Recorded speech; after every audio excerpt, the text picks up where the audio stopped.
Boa tarde. Eu queria agradecer a presença de todos, queria agradecer aos organizadores do Congresso por dar essa oportunidade de a gente conversar sobre essa doença negligenciada, né? E vamos em frente conversar um pouquinho sobre os desafios no tratamento, né? Então, o tema, como foi falado, é desafio do tratamento. Foi pedido para colocar quem não possui conflito de interesse, aqui está. Só uma pequena introdução para a gente ver a importância das leishmanioses dentro dessas doenças negligenciadas. Se vocês abrirem o site do WHO, vocês vão encontrar 21 doenças negligenciadas no mundo. 21. Aliás, o número está aumentando, viu? Quando eu comecei a residência médica, que eu não vou falar quanto tempo, não importa mais, a gente tinha 14 doenças negligenciadas. Agora a coisa está piorando, né? Tá, eu sei que a Cinetobacter não é uma doença negligenciada, mas as outras estão aumentando. E as leishmanioses são a 6ª doença mais negligenciada no mundo, segundo a Organização Mundial da Saúde.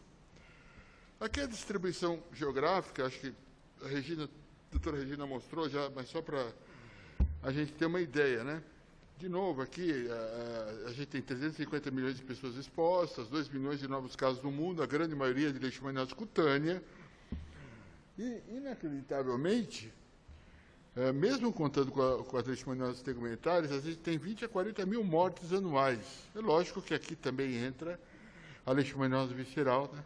Principalmente da Índia. Vamos começar conversando sobre a leishmaniose tegumentar.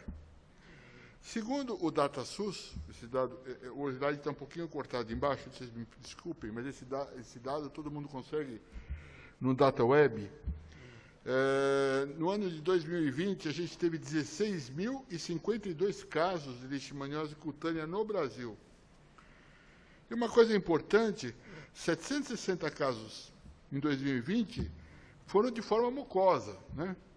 Forma mucosa que é uma doença muito mais difícil de tratar, causa uma morbidade muito mais intensa, etc. Lá no DataSUS está escrito 11 óbitos por leishmaniose mucosa. É um número grande, né? Estamos falando de leishmaniose tegumentar. E lá no DataSUS está escrito 76 óbitos. Está escrito outros 76 óbitos. Provavelmente, isso é uma consideração minha, não é o que está escrito lá. Esses 76 óbitos, talvez, eu digo talvez, foram causados por tratamento, né? Existe uma estimativa, pelo menos até 2019, que no Brasil 100 pessoas por ano morriam por tratamento das leishmanioses, desculpa. Tá? Depois o Roberto me dá uma bronca, se eu estiver errado, tudo bem? Bom, essa aqui é a distribuição da leishmaniose cutânea. Vocês estão vendo essas áreas verdes, que são áreas que só tiveram casos não autóctones. E aqui nós temos, para variar, o Brasil, Peru, Bolívia, Nigéria e a região da Arábia Saudita, na Ásia, onde tem maior número de casos. Nós temos casos até nos States, né? Olha que chique. Nos States nós temos leishmaniose cutânea, né? Isso, claro, que tem as espécies de cada região, etc., etc., né? E só para relembrar que as 3 espécies mais importantes, eu não diria importantes, mais comuns identificadas, é a amazonense, na região norte e centro-oeste, é a guianensis na região norte, é importante lembrar disso, né? O tratamento da guianensis é uma coisa separada, e no país inteiro, como sempre, a nossa leishmania brasileira, que está presente também no Peru, Bolívia, Argentina, é lá que predomina, né? Aqui está o professor Hélio Baixa, que foi o doutorado dele aqui, que na identificação. Bom, agora nós vamos falar um pouquinho da prática, né? O último manual de diagnóstico e tratamento de vigilância da leishmaniose tegumentar americana do Ministério da Saúde é de 2017. Não há dúvida que esse manual precisa ser atualizado, né? Mas tem algumas coisas interessantes, que se você ler com cuidado nesse manual, você vai encontrar que grandes coisas desse manual foram melhoradas e foram estudadas. Bom, enfim, a primeira escolha é o famoso antimoniato de meglumina, que pode, o nosso glucatime, que pode ser endovenoso ou intramuscular. É um remédio muito famoso, um remédio que tem 112 anos de idade, que antes, logicamente, era o tártaro trivalente, agora é pentavalente, a partir da segunda... E mudou, né? Nós estamos falando aqui da leishmaniose cutânea. Mudou. A droga de segunda escolha agora é a lipossomal. E estamos falando de leishmaniose cutânea, pessoal. Por que virou a lipossomal? Porque, infelizmente, nós... bom, particularmente, essa ideia que eu tenho, posso estar errado, vocês podem não concordar, nós não estamos conseguindo tratar com anfotericina desoxicolato, que é uma pena, é uma droga barata, R$8 a ampola, o tratamento baratíssimo. Eu particularmente, desisti da desoxicolato. O último paciente que eu internei, um jovem de 20 anos de idade, com clearance de 120 ml por minuto. Em 3 dias, o clearance dele foi mais ou menos para 20. Ele fez essa dose metabólica. Então, assim, respeitando as doses. Então, é esse problema, né? Essa é uma revisão sistemática que já tem uma certa idade que a gente fez, para a gente ver a qualidade dos trabalhos em relação a leishmanioses em geral, mas aqui especificamente da leishmaniose cutânea. A gente tentou partir de 1.902 artigos, partimos de 1.902 artigos, foi feita uma revisão no PubMed, e só 12 entraram numa meta-análise. A gente queria fazer uma revisão sistemática, né? Então, assim, para vocês verem a qualidade, independente ou não, o que a gente conclui? Que a melhor droga, ainda nessa época, era um antimonial, que tinha era um antimonial sistêmico, né? Que tinha uma taxa de efetividade, de cura, de 76% na forma cutânea. Ok? É o que tinha na época, certo? A forma sistêmica, cura do antimonial. O que aconteceu? Isso é citado no manual do Ministério da Saúde, só que um pouco diferente. É a aplicação intralesional. A aplicação intralesional é do antimonial pentavalente. Lá no manual de 2017, ele fala para você usar só pacientes que têm leishmaniose cutânea localizada com uma lesão. Não é isso que a gente faz. A gente trata pacientes até no máximo, até 3 lesões. 3 lesões. A gente usa uma ampola por lesão. Então, esse aqui foi um paciente tratado no ambulatório, uma senhorinha de 74 anos. Então, ela tinha uma lesão em cada perna. Você escolhe 3 pontos diferentes da lesão, aplica um pouquinho de lidocaína, logicamente, e distribui essa ampola de antimônio, uma ampola para cada lesão. Não use mais do que pacientes que têm mais que 3 lesões. Ou seja, você vai usar no máximo 3 ampolas de antimonial. Por quê? Porque, assim, a dose... Qual que é a vantagem de você usar o intralesional? É basicamente diminuir a toxicidade do antimonial. Essa droga é um veneno. Então, sim. Mas ela é muito útil para a saúde pública. Ela é problemática, mas ela é muito útil. Ela pode ser usada intramuscular. Ela tem um custo muito menor que as outras drogas, mas ela tem problemas de efeito colateral que todo mundo conhece. Então, a aplicação intralesional foi um grande avanço. Certo? Tem só 2 questões. Bom, o quanto é a eficácia?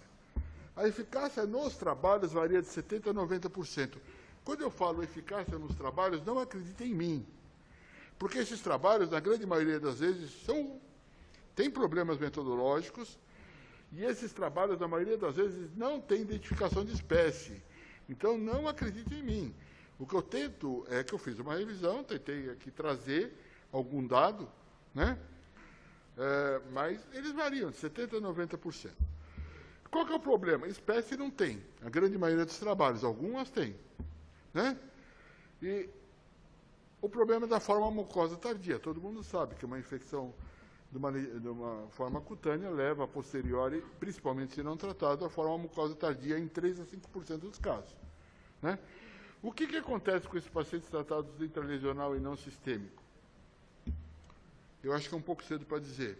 Mas tem 2 trabalhos na literatura que dizem que é seguro. A gente espera que sim. Em relação aqui a um outro medicamento, é a miltefosina, todo mundo já ouviu falar, né? A miltefosina é tem um pesquisador no Imperial College que ele procura tudo que é droga para tratar leishmaniose. É um negócio fantástico, o Simon Croft. E ele encontrou a miltefosina. A miltefosina, na verdade, é um agente antineoplásico que é para tratar a metástase cutânea de câncer de mama. Eles publicaram 2 trabalhos, ele e o Berman, que é um farmacêutico americano, um no New England e outro no Lancet, veja, e depois foi aprovado para o tratamento da leishmaniose visceral na Índia. Ótimo, perfeito. A gente vai chegar às situações. Tem poucos trabalhos na literatura para a forma cutânea aqui no Brasil, não sei porquê. E a eficácia foi de 77%. Inacreditavelmente, esse trabalho é um trabalho americano, que tinha Leishmania brasiliensis, era identificado a espécie, e teve uma eficácia com a miltefosina, que se usa numa dose de 2,5 mg por quilo, por dia, no máximo 150 mg por dia para um adulto. 50 mg a cada 8 comprimidas de 50. Quais os efeitos? Efeitos colaterais, principalmente gastrointestinais, que são bastante comuns, e as contraindicações, esse é o grande problema. Gestantes, nem pensar. For tratar a mulher em idade gestacional, tem que fazer o teste antes, gravidez. A segunda coisa é que a questão da espermatogênese no homem.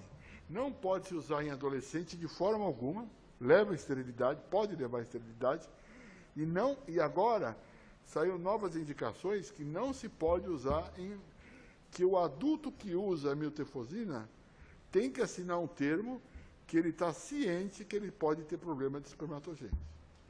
Mesmo adulto. Então, esse é um problema sério, né? Vamos falar um pouquinho sobre a forma mucosa. Então, como foi dito anteriormente, porque o tempo está curto, evolução tardia em 3 a 5%, com leishmaniose cutânea não tratada. Veja, você não precisa ter leishmaniose cutânea para ter forma mucosa, né? Você só precisa ter a leishmania. Então, se o indivíduo é picado, essa leishmania, ela é um protozoário que vai ficar na vida inteira com o indivíduo. Então, você não precisa ter aquela lesão típica, né? O acometimento mais comum é septo nasal e palato, mas pode se estender à traqueia. Pode causar morte por aspiração ou traqueomalácia. Ela pode matar a leishmaniose mucosa. Tem uma natureza crônica destrutível e, a mais importante, não tem cicatrização espontânea como a forma cutânea. A forma cutânea, se não for goianense, se for brasiliense, em 6 a 18 meses ela cicatriza. Né? Aqui não. Aqui não tem história de cicatrização. Bom, aqui é o manual, a gente precisa se basear, né? Então, o manual também mudou. Apesar de em 2017, ele se atualizou. A droga de primeira escolha continua, o antimoniato de meglumina, seja endovenoso ou intramuscular, essa importância para a saúde pública a gente não pode negar. Mas vocês têm que lembrar uma coisa. O antimonial, ele não pode ser utilizado em pacientes acima de 50 anos de idade. Ele não pode ser utilizado.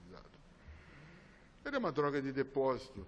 E se a gente lembrar um pouquinho, quando você chega aos 50 anos, a curva de filtração glomerular é uma sinusoide. A gente começa a perder cerca de uma quantidade enorme de néfrons diários. Bom, eu estou perdendo. Então, assim, Agora, e também não dá para usar em gestante, viu, pessoal? Lembrar, o antimonial não pode ser usado em gestante. E ele já coloca aqui como a lipossomal como droga de segunda escolha, a partir de 50 anos. Né? Então, ela já se torna agora, e o Ministério tem, por obrigação, e tem o formulário próprio, de fornecer a lipossomal. Certo? Outras escolhas são, infelizmente, os desoxicolatos de anfotericina B, uma droga barata, eficaz, mas que está muito difícil conseguir usar. E a pentamidina. Eu só vou lembrar para vocês, por causa do tempo, daqui a pouco o doutor vai me cortar, mas assim, a pentamidina é a droga de escolha para tratamento da leishmania guianensis, pessoal. Quem vai passear no resort amazônico e volta com leishmaniose cutânea, não adianta tratar com antimonial. Tem que usar pentamidina. Antimonial não funciona para guianense. Esse aqui foi um estudo. Eu até consegui fazer essa animaçãozinha aqui, ó. Tem uma setinha aqui. Eu consegui fazer, ó. Foi um custo, mas eu consegui. Ó.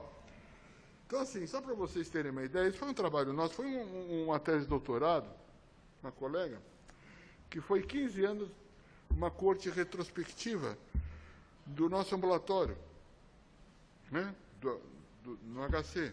A gente tem um ambulatório, faz assistência, o mais importante para o paciente, faz pesquisa também, acompanhado pela ajuda da Regina, lá no Instituto de Medicina Tropical. Vocês podem ver a eficácia, aqui o mais importante, na forma mucosa, a eficácia do antimonial pentavalente é de 56%. O maior agente da leishmaniose mucosa é a leishmania brasiliensis. Não há dúvida quanto a isso. E a eficácia da lipossomal chegou nesse estudo a 81%. Na verdade, a lipossomal é até um pouquinho mais. Se a gente pegar os trabalhos mais recentes, ela chega até 88%. Ela não é uma droga perfeita, mas é o melhor que nós temos até agora. Não sei. Não afirmo nada. Sabe por que eu não afirmo nada? Em primeiro lugar, se você pegar aquele manual, isso aqui já está indicado. Quando você tem uma forma mucosa e falha o tratamento com antimonial, a associação com pentoxifilina, que é um trabalho do pessoal, é um grupo muito bom lá da Bahia, que é liderado pelo professor Edgar Carvalho, eles associam pentoxifilina. Pentoxifilina é um inibidor fraco de fator de necrose tumoral. E eles conseguem índices melhores, né, no segundo tratamento com antimonial. O único problema da pentoxifilina, que eu particularmente nunca consegui usar aqui, é a tolerância. Porque a intolerância gastrointestinal é muito ruim. Pelo menos, ou eu sou azarado, não sei, né? Mas até conversei com um colega que idealizou esse trabalho, ele falou que muitos pacientes lá mesmo tiveram que tomar Vonal, etc, etc. Uma coisa importante para lembrar.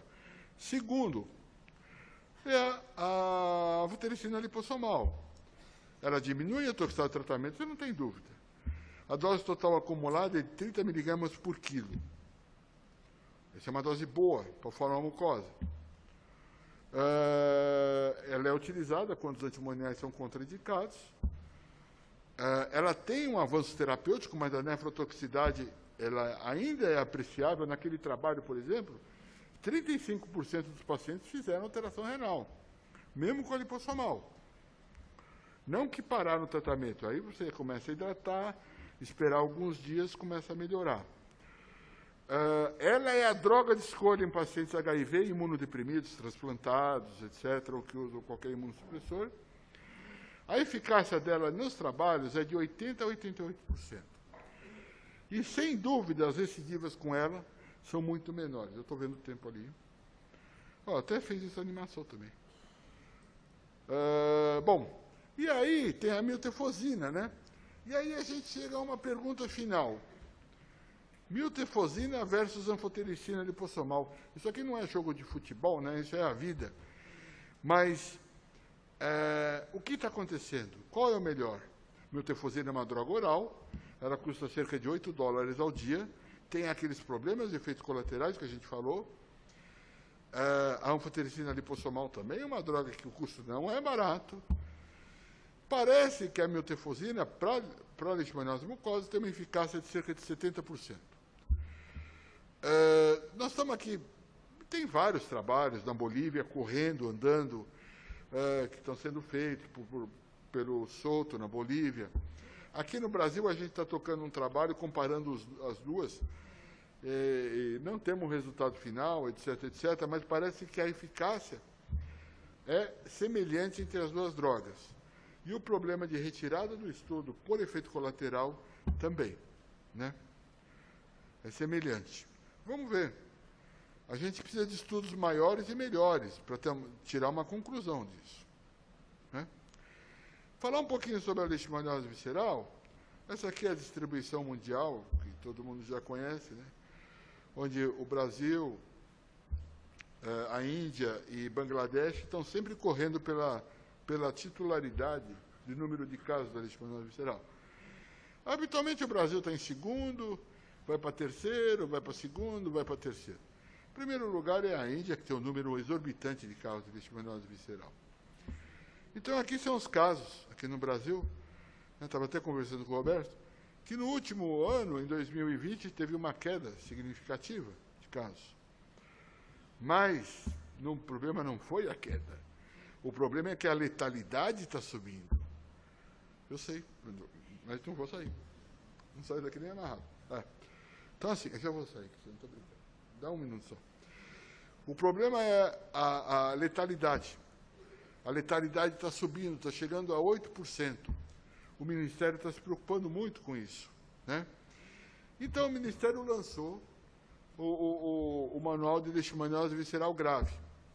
Aqui, alguns aspectos da leishmaniose visceral grave, pessoal, é questão da idade, questão de presença de icterícia, de fenômenos hemorrágicos.